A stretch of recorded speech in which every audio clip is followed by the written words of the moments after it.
It's on here now. The goalkeeper's beaten, and South Africa have done Shagger Sport 2010.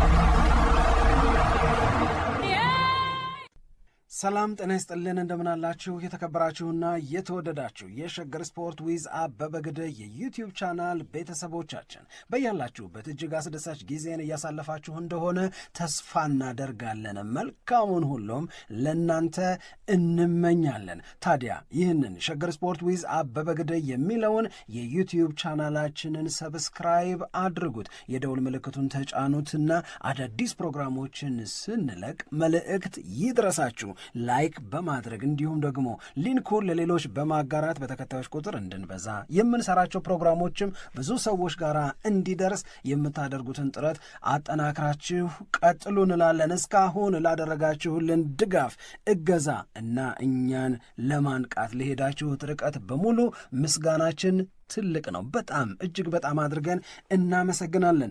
አርሰናል ተመችቶታል። የእውነት ለመናገር ትላንትና በስታዲየም ኦፍ ላይት የተደረገው የሰንደርላንድና የማንቸስተር ሲቲ ጨዋታ በአቻ ውጤት 0-0 ተጠናቀቀ።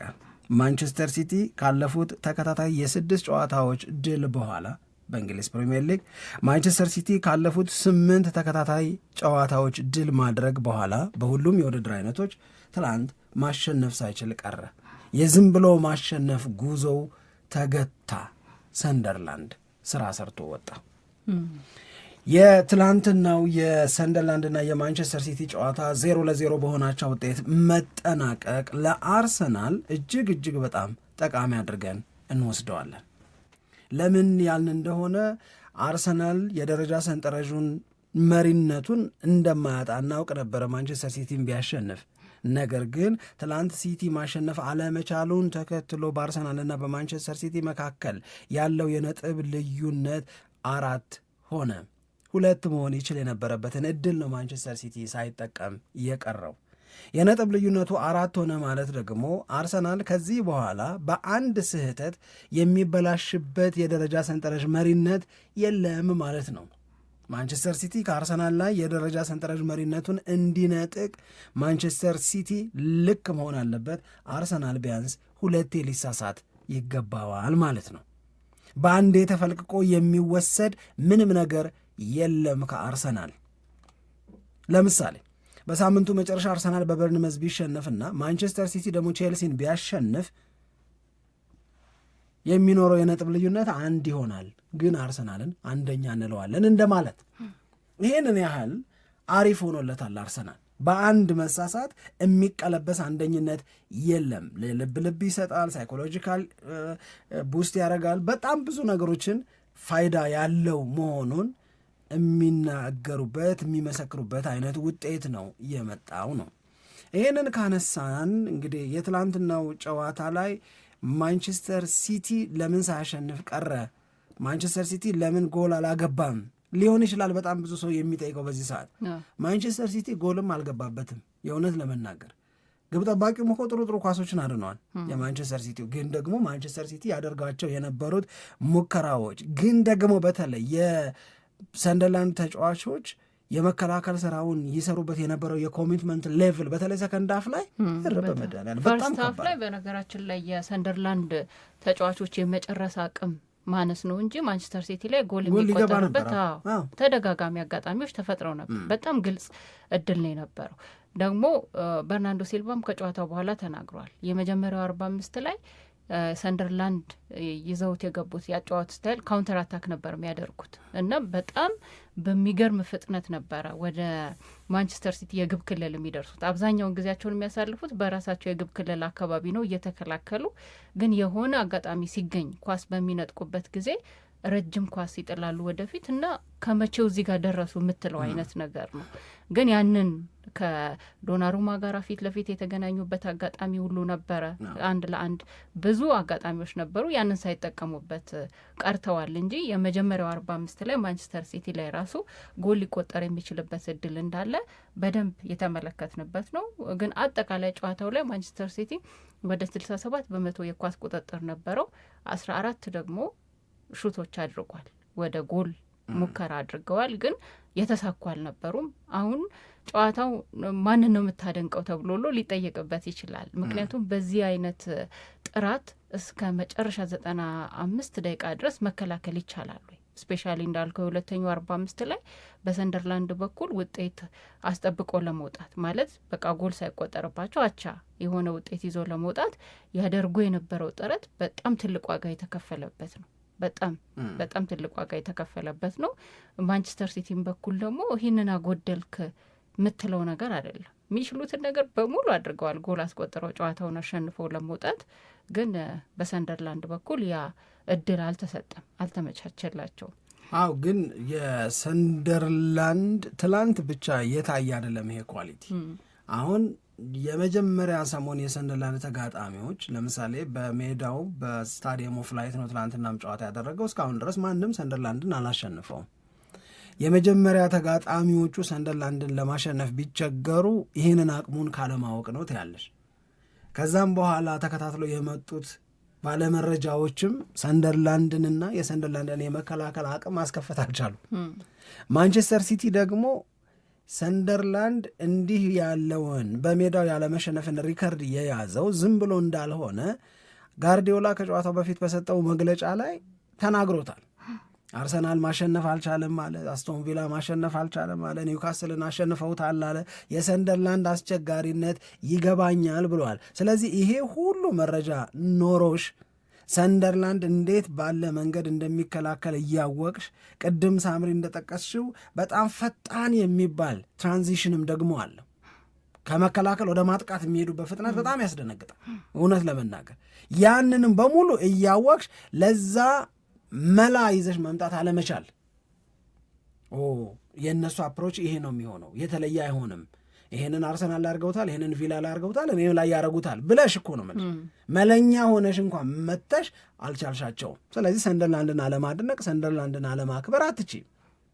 ለዛ ነው ጨዋታው ከተጠናቀቀ በኋላ ከማንቸስተር ሲቲ የሆነ በጣም ጠቃሚ ነጥብ እንደወሰዱ የሚገባሽ።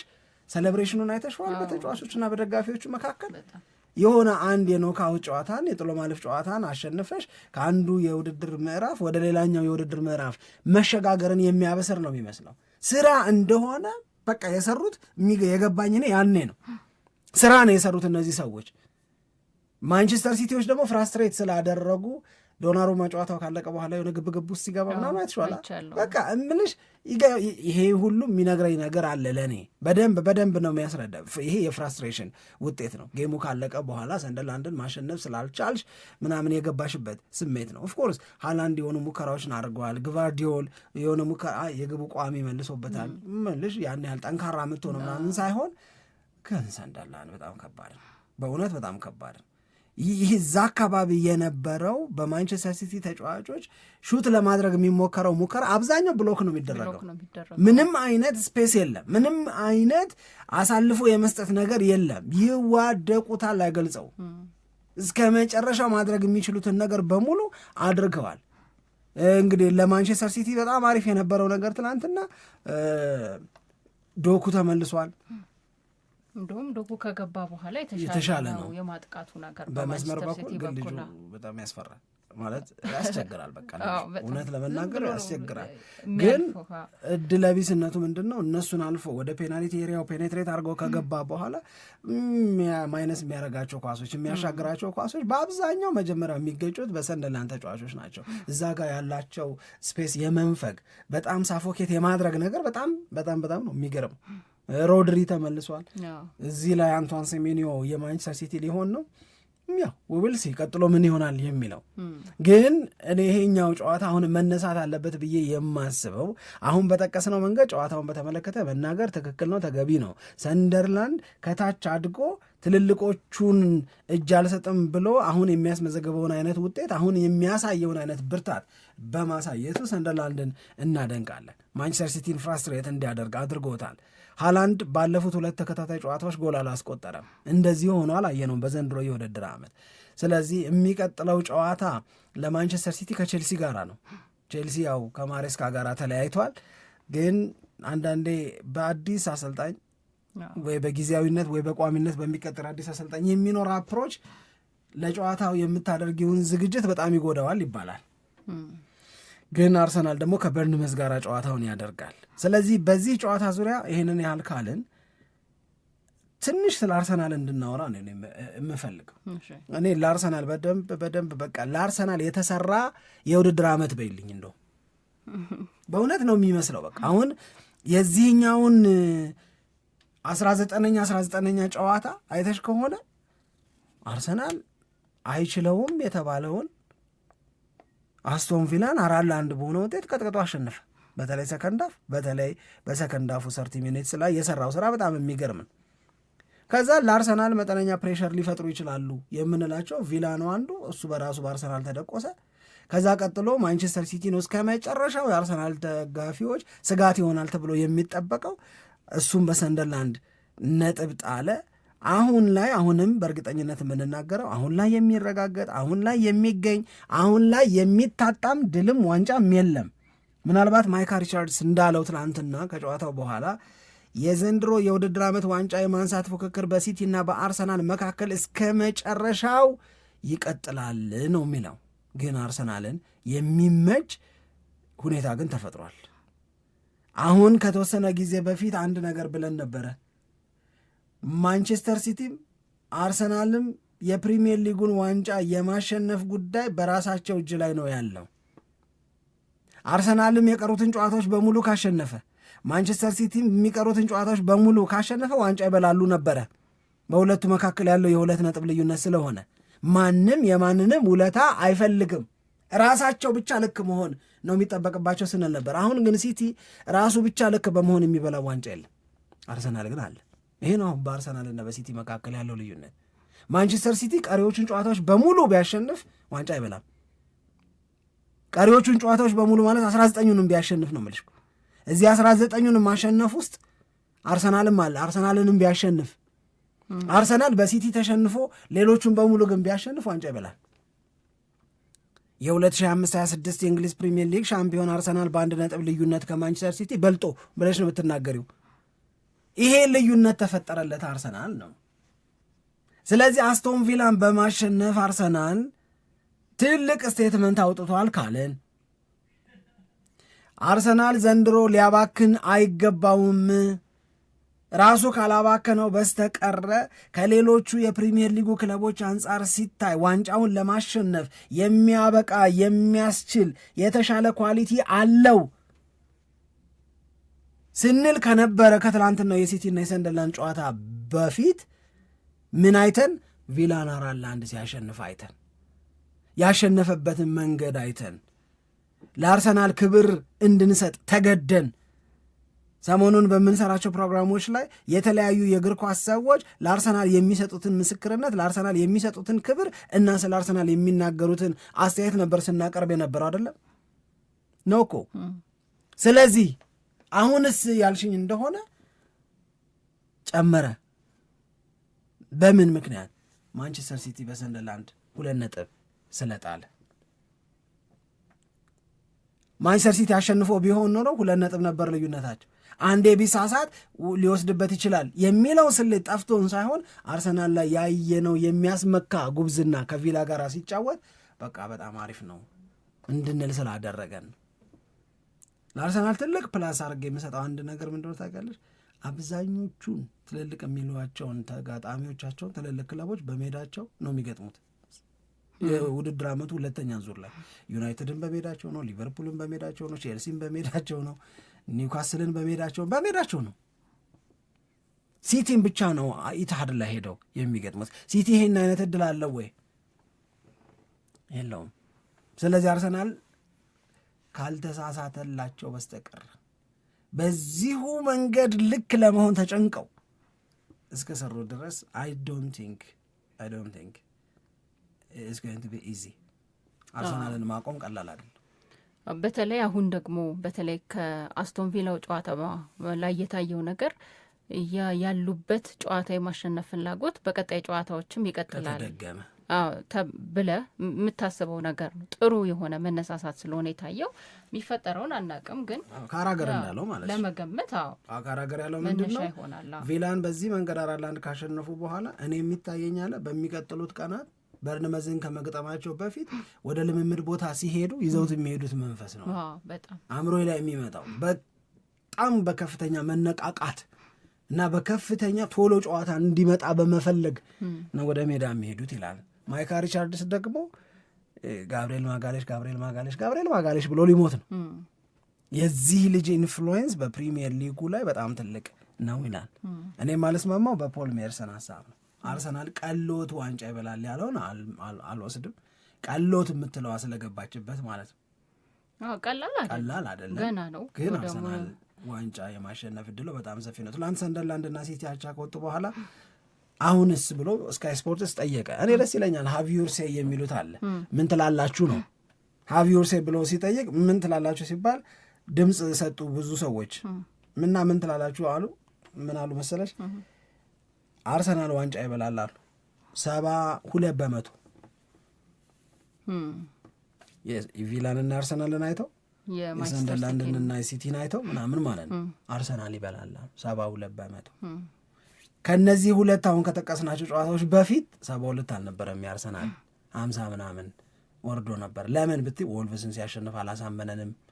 ለምን ብቲ ቼልሲ ጋር የነበረው ነገር አላሳመነም። ኤቨርተን ጋር የነበረው ነገር አላሳመነም። በካራባኦ ካፕ ክሪስታል ፓላስ ላይ አላሳመነም። ይሄ ቡድን እንደለመደው ሊንሸራተት ነው አይነት ትዝታዊ ስሜት ተፈጥሮ ነበረ ሰዎች ላይ ማለት ነው። አሁን አርሰናል ያንን ሪቨርስ አደረገ። ሰንደርላንድ ደግሞ በደንብ አድርገው ረዳው ነው የምለው። ልክ ነው። የትላንትና አርሰናልን ለመርዳት ሳይሆን አይ እንደዚህ አይነት ለራሳቸው ከማንቸስተር ሲቲ ጋር አቻ መውጣት ለሰንደርላንድ በጣም ትልቅ ነገር ነው። ለዛ ነው ያንን ውጤት አስጠብቀው ለመውጣት ያንን ሁሉ ዋጋ የከፈሉትና ጨዋታውም ደግሞ ሲያበቃ ትልቅ ሴሌብሬሽን የነበረው ለዛ ነው። ደግሞ በሰንደርላንድ ሜዳ ላይ ጨዋታ ማድረግ እንዴት ከባድ እንደሆነም ትላንትና ያየን ይመስለኛል። ገና ጨዋታው ሲጀምር ጀምሮ ለደጋፊዎቻቸው የሰንደርላንድ ደጋፊዎች ሆኖ ህይወታቸው ያለፈ አዲስ ዓመት ስለነበረ ያንን በ2005 የሞቱ ናቸው ቤተሰቦቻቸው ፎቶግራፋቸውን ይዘዋል እና እነሱን እናመሰግናለን፣ ሁልጊዜ እናስታውሳቸዋለን እያሏቸው ነበር። ከዛ ደግሞ ጨዋታውም ላይ የሆነ አጋጣሚ ተፈጥሮ ኳስ በወጣ ቁጥርና የሆነ የሰንደርላንድ ተጫዋች ወደ ደጋፊው በቀረበ ቁጥር የሚኖረው ስሜት መለዋወጥ በጣም ከባድ ነው የነበረው እና መጀመሪያም ስናነሳው ነበር በሰንደርላንድ ሜዳ ላይ ይሄ ጨዋታ መደረጉ ለማንቸስተር ሲቲ ከባድ ሊያደርግበት ይችላል። ዩቲዩባችን ላይ ያስቀመጥነው ራስ እኮ ምንድን ነው የሚለው ሲቲ የሚፈተንበት ምሽት ምናምን እንደዛ ነው የነበረው። ግን እንዳለው ነው ሰንደርላንድ እና ማንቸስተር ሲቲ ያደረጉት ጨዋታ በትልቁ ትርፍ ይዞ የመጣው ለአርሰናል ነው። ለዛ ነው መሰለኝ ወንድም ጋሼ ዣካ ምናምን የሚል ነገር የአርሰናል ደጋፊዎች እንደዛ እያሉ እየቀለዱ ነበር። በጣም እና ነገሮች ከጨዋታውም በፊት ብለናል። ጨዋታውም ላይ የሚያሳየው ነገር በጣም ጥሩ ነው። የሚደነቅ አይነት ተጫዋች ነው። ከዚህ በኋላ አርሰናል እንግዲህ ብዙ ነገሮች ተመቻችተውላታል። ቀላል አይደለም። የትላንትናው የ2 ነጥብ ጉዳይ በአመቱ መጨረሻ ላይ እንዴት ባለ መንገድ ሊመነዘር እንደሚችል ልናነሳው የምንችለው ነው። በአብዛኛው ደግሞ ከዚህ በኋላ በራሳቸው ስራቸውን መስራት ይጠበቅባቸዋል። ግን ደግሞ እድልም ተሰጥቷቸዋል እንዳልነው የ4 ነጥብ ልዩነት ስላለ ግን ያ አለ ብሎ ደግሞ መዘናጋት ዋጋ ሊያስከፍል ይችላል። ብዙ ጊዜ በፔፕ ጋርዲዮላና በማንቸስተር ሲቲ ምን የሚነሱት ነጥቦች ራሱን ፔፕ ጋርዲዮላ የሚያነሳው ከዚህ በኋላ በሚኖረው የፉክክር ጊዜ ላይ የበለጠ ነጥሮ የሚወጣው ቡድን አሸናፊ ሊሆን ይችላል ብሎ ይናገራል። ይሄንን እሱ ይኸውልሽ ለመኩራት ምናምን እኔ አርሰናልን አልጠረጥረውም በመኩራት የእውነት ለመናገር የበዛ ጥንቃቄ በማድረግ ነው ለአርሰናል መፈራው እንጂ አሁን የመኩራት በቃ ሶላ ቦታስ ምናምን የሚል አይነት ስሜት አርሰናልን በዚያ ተጠርጥሪው እንደኔ ምክሬን ከሰማሽ። ምክንያቱም አርሰናል እንደዛ አይነት ባህሪ የሚያሳይበት ምክንያትም የለም። ምክንያቱም እውነት ለመናገር አርሰናል ለምሳሌ ትናንትና ምኮ ስናነሳ ነበረ በእንግሊዝ ፕሪሚየር ሊግ አሮጌውን ዓመት በአንደኝነት 7ኛ ጊዜ ጨረሳል። 7 አንደኛ ሆኗል እኮ ማለት ነው። በእንደዚህ ወቅት ግን አንዴ ነው ዋንጫ የበላው። በቃ ከዚህ በላይ ምን ማሳያል? የዚህ ወቅት አንደኝነት ፋይዳ እንደሌለው አርሰናል ቼልሲን ማየት አይጠበቅበትም፣ ዩናይትድን ማየት አይጠበቅበትም፣ ሌሎች ክለቦችን ማየት አይጠበቅበትም። ራሱን ነው የሚያየው። በታሪኬ 7 ጊዜ በኒው ይር አካባቢ የደረጃ ሰንጠረዡን አንደኛ ሆኜ መርቻለኋል። አንዴ ነው ዋንጫ ብለው 2001 2002 ከዛ ውጪ ከኋላ እየተነሱ ዋንጫ ወስደውበታል። ያ ነገር መልሶ ከመጣ ከራሱ ታሪክ የማይማር ተብሎ እንደሚጠቀስ አርሰናልና አርቴታ ይጠፋቸዋል ብዬ አላስብም። የአርሰናል ተጫዋቾችም ይህንን እንዲያውቁት ይህንን እንዲረዱት ይጠበቃል። የእውነት ለመናገር ይሄ ስብስብ አንዱ ዓላማው የእንግሊዝ ፕሪሚየር ሊግን ዋንጫ በማሸነፍ የአርሰናልን ታሪክ መቀየር ነው። አርሰናል ታሪኩ በበጎ የማይጠቀሰው ታሪኩ ምንድን ነው? መምራት እንጂ መጨረሻ አያውቅም ነው አይደለ? ይሄ እኮ እውነት ስለሆነ እኮ ነው። አሁን ሰዎች ለመበሻሸቅ ስለሚጠቀሙት የአርሰናል ደጋፊዎች እንዲህ ሲባል ቡድናቸው ሲሰሙ ደስ ላይላቸው ይችላል። ነገር ግን የአርቴታ ዋና ግብ መሆን ያለበት፣ የአርሰናል ተጫዋቾች ዋና ግብ መሆን ያለበት ከዚህ እውነት ቡድናችንን እንዴት እናላቅ ነው መሆን ያለበት። ይሄ እውነት ነው። 2002 2003 2003 2004 ብቻ እኮ አይደለም፣ ማነው 2023-24 ብቻ እኮ አይደለም። ከዛ በቀደሙትም ጊዜያቶች በዚህ ሰሞን አርሰናል የደረጃ ሰንጠረዡን መርቶ ያውቃል፣ ግን ጨርሶ አያውቅም ከአንዴ በስተቀር። 7 መርተሽ አንዴ መጨረስ 6ቱን ውድቀትሽን ነው የሚያሳየው። ስለዚህ ይሄ አርሰናል ይዘናጋል፣ ነገሮችን እንዳስተማማኝ ይወስዳቸዋል ምናምን ብዬ በመስጋት የማጠፋው ጊዜ የለም። የማደርገው ነገር ምንድን ነው? እኔ የበለጠ ደግሞ ስትጠነቀቂ ነገሮች እንዳይበላሹ። ለምሳሌ ሳምሪ ምናለች በቀደም የአርሰናልን ከቪላ ጋር በነበረው ጨዋታ በጣም የወደድኩለት ነገር አንደኛውን ጎል 48ኛው ደቂቃ ካገባ በኋላ ሰብሰብ ከማለት ይልቅ ሁለተኛ ጎል ፍለጋ መጥቷል። ሁለተኛውን ጎል ካገቡም በኋላ ፍላጎት አልቆመም፣ ወደ 3ኛው ጎል ፍለጋ ሄዱ፣ 4ኛ ጎል ፍለጋ ሄዱ። ያ ማለት አልበቃቸውም፣ ውጤት ስለማስጠበቅ አልተጨነቁም ማለት። ይሄ አርሰናል ግን ከሰንደርላንድ ጋር ሲጫወት ልክ 2-1 ሲመራ 5ኛ ተከላካይ ሞስኩዌራን ያስገባ እኮ ነው። ይኸውልሽ ቱማች ሲጠነቀቅ ነው ያ ውጤት የተበላሸበት እንጂ ሲዘናጋ ሲኩራራ አይደለም። በመኩራራት አትጠርጥሪው ምልሽ ለዛ ነው። ቱማች ሲጠነቀቅ ከተለያዩ ቡድኖች ጋር ከሲቲ ጋር በጣም የበዛ ጥንቃቄ ሲያደርግ፣ ከሊቨርፑል ጋር የበዛ ጥንቃቄ ሲያደርግ፣ ከሰንደርላንድ ጋር የበዛ ጥንቃቄ ሲያደርግ አርቴታ በሚያደርጋቸው ለውጦች ምነካው ስንል ነው የአርሰናል ነገሮች የተበላሹት እንጂ ሲኩራሩ ተጋጣሚዎቻቸውን አሳንሰው ምናምን አይደለም። ይሄንን ስህተት ሲሰሩት አይደለም፣ ይሄንን ስህተት የመስራት ፍንጭ ሲያሳዩ አላየኋቸውም አርሰናሎችን። ስለዚህ በዚህ ማጠፋው እንዲያደርጉ ይሆን እንዴ ብዬ የማጠፋው ነገር የለኝም። ከፈራ አርቴታ ከሰጋ እና የበዛ ጥንቃቄ ካደረገ ግን እንዳለፉት ጨዋታዎች ነገሮች ሊበላሹ ይችላሉ። ሌላው ነገሮች ሊበላሹ የሚችሉት ከአርሰናል አቅም በላይ የሆኑ ጎበዞች አርሰናልን ካሸነፉት። ለእኔ ለምሳሌ አርሰናል ላይ ከተመዘገቡት የድል ውጤቶች የቪላው ለእኔ አሳማኝ ነው። 2-1 ያሸነፉበት መንገድ ቪላ ዲዘርቭ ያደርጋል። ቼልሲ ጋር አቻ የወጡበት ቼልሲ ወዘ ቤተር ሳይድ የምትቀበዩ ነገር አለ። ከሲቲ ጋር አቻ የወጣውን ግን እኔ መቼም ቢሆን ልቀበለው አልችልም። መቼም ቢሆን ነው የምልሽ። አርሰናል ያንን ጨዋታ ሙሉ በሙሉ ማሸነፍ ነበረበት እላለሁ። በእነዚህ በሽንፈቶችና በእነዚህ አይነት አቻዎች መካከል ያለው ልዩነት ኩራት አይደል፣ መዘናጋት አይደለም፣ ፍርሃት። ይሄ ነው የኔ ፖይንት ሳምሪ። እሺ፣ ስለዚህ እሱን እናያለን በቀጣይ። ለምሳሌ አሁን የጃንዋሪ ወር ከመጠናቀቁ በፊት ማን የተሻለ ጨዋታ አለው ቀለል ያለ የሚለውን ለማንሳት ሁለቱም ብቻ እናንሳ፣ የማንቸስተር ሲቲን እና የአርሰናልን ብቻ እናንሳ። ቪላ ነው ማጣም እንደሻው። እሺ ካልክ ጨምራለሁ። ቪላ ችግር የለም። ለምሳሌ የአርሰናል አሁን ምን የሚያደርገው ጨዋታ ከበርንመዝ ጋር ነው።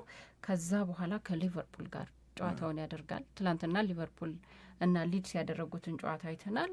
ሊቨርፑል እየተቸገረ ነው፣ በጣም እየተቸገረ ነው። ግን ትላንትና ዜዲድ ዜር ቤስት። አዎ ትላንትና እኔ አሁን ሊቨርፑልን ትላንት አልወቅስም፣ እኔም አልወቅሰውም። ግን ሊድስ ግን በቃ የሚፈልገውን ይዞ የወጣው ማን ነው? ሊድስና አዎ እኮ ግን የሚፈልጉትን የሚያስገኝ ስራ ስለሰሩ ነው።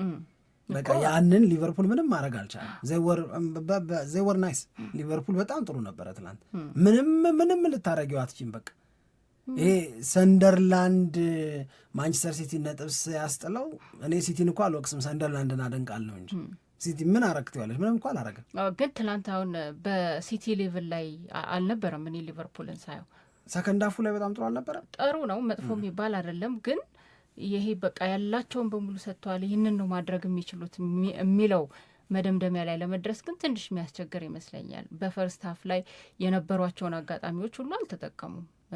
ግን አጋጣሚዎች ነበሩ ማለት ነው። ነበሩ እኮ አልተጠቀሙም ያልኩት ሊቨርፑሎች እኮ አጋጣሚ ፈጥረሽ አጋጣሚ ሳትጠቀሚ ስትቀሪ አጋጣሚውን ላለመጠቀምሽ የራስ ድክመት ብቸኛ መነሻ እኮ አይደለም፣ የነዛ የመከላከል ጉብዝና ነው። ለዛ ነው አሁን ግቫርዲዮል ስተዋል፣ ሃላንድ ስተዋል፣ ማአት ሰዎች ስተዋል ትናንትና በሲቲ በኩል። ግን ሰንደርላንድን እና የሰንደርላንድን ዲፌንሲቭ ፓወር ነው የማደንቀው። ከነሱ የማጥቃት አቅም በላይ የነዛ የመከላከል አቅም በላይ ጎበዘ። እንደውም ሶሪ ሲሰማኝ የነበረውን ስሜት ልንገርሽ። አሁን ማንቸስተር ዩናይትድ ምንድን ነው የሚያደርገው እያልኩ ነበረ ከሊድስ ጋር። አሁን ቀጥሎ ከሊድስ ጋር ነው የሚጫወተው። ምንድን ነው የሚያደርገው? አሁን የማንቸስተር ዩናይትድ በብዙዎቹ ተጫዋቾች አለመኖር ምክንያት ክሪኤቲቪቲው ወርዷል በጣም። አሁን በቀደምም ከቮልቭስ ጋር አንዱ ችግር ክሪኤት የሚያደርግ ሰው አለመኖሩ ነው። አሁን ብሩኖ ፈርናንዴዝ ይመለስ ከሆነ በጣም ትልቅ ፕላስ ነው የሚሆነው። ምክንያቱም 2025 ላይ የብሩኖ ፈርናንዴዝ ቁጥሮች ይህን ልጅ ሚስ ማድረግ ለዩናይትድ በጣም ከባድ እንደሆነ እንድትረጂ የሚያደርግ ነው። ግን አሁን ቆይ ያስሽውን ቁም ነገር ጨርሽ እዛ ላይ እናንተ። ስለዚህ አሁን አርሰናል መጀመሪያ ከበርንመዝ ከዛ በኋላ ከሊቨርፑል ጋራ ጨዋታውን ያደርጋል። በመሀል ያሉት የኤፍኤ ካፕ እና የሊግ ካፕ ጨዋታዎችን ዘለን ከዛ በፕሪሚየር ሊጉ ከኖቲንግሃም ፎረስት ጋር ጨዋታውን ያደርጋል። ከዛ በኋላ ከማንቸስተር ዩናይትድ ጋራ የሚያደርገው ጨዋታ አለ። መጨረሻ ላይ የጃንዋሪ ወር መጨረሻ ላይ ከሊድስ ጋር ጨዋታውን ያደርጋል ማለት ነው። በቁጥርም በዛ ይላሉ አርሰናል የሚያደርጋቸው ጨዋታዎች። እነዚህን ጨዋታዎች ያደርጋል ከበርንመዝ፣ ከሊቨርፑል፣ ከኖቲንግሃም ፎረስት፣ ከማንቸስተር ዩናይትድ እና ከሊድስ ጋር። ቀላል አይደለም የአርሰናልም ጨዋታ ቢሆን አንድም ቀላል የለም። አሁን በነገራችን ላይ ከሊቨርፑልም የሚደረገው ጨዋታ ከዩናይትድም የሚደረገው ጨዋታ በላይ ለእኔ አሁን ሶሪ ይህንን ነው የምለው፣ ግን ከኖቲንግሃም ፎረስት እና ከሊድስ ጋር የሚደረገው ጨዋታ ለአርሰናል እፈራለታለሁ። እኔም እንደዛ ይሰማኛል። ምክንያቱም እነዚህ ሁለቱ ክለቦች ጨዋታው ላይ ልክ ትላንት እንዳየነው ለመከላከል ነው። በቃ ኖቲንግሃም ፎረስት ማንቸስተር ሲቲን እንዴት እንደፈተነው ወደ ሄዳችሁ ይሁት እንደዛ አይነት ነገር ሊያጋጥመው ይችላል። ይሄ የአርሰናል የጥር ወር የፕሪሚየር ሊጉ ጨዋታዎች ናቸው። በማንቸስተር ሲቲ በኩል ደግሞ የሚቀሩትን ጨዋታዎች ስንመለከት ከቼልሲ ጋራ ቀጥሎ ጨዋታውን ያደርጋል።